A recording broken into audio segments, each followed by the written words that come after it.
Le 10 février dernier, Pierre Palmade est à l'origine d'un très grave accident de la route.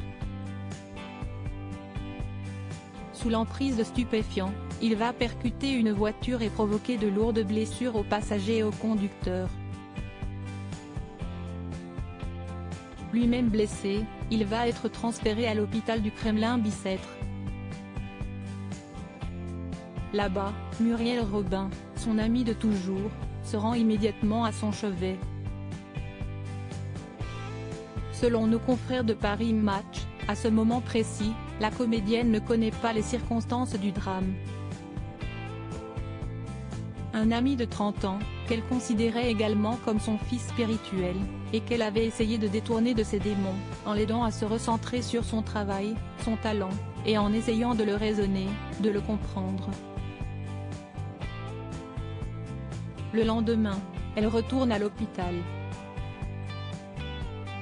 Mais si est à ce moment-là qu'elle croise dans les couloirs la famille que son ami avait brisée.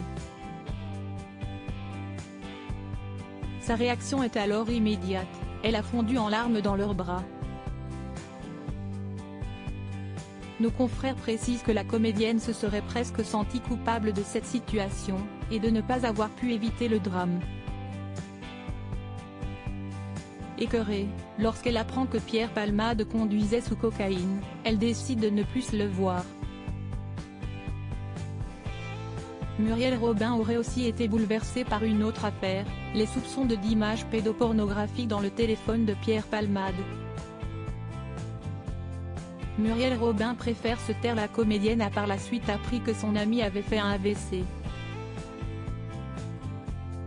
Selon Paris Match, elle aurait été bouleversée. Elle est l'une des personnes qui a été le plus proche de lui durant sa carrière, a notamment souligné l'hebdomadaire.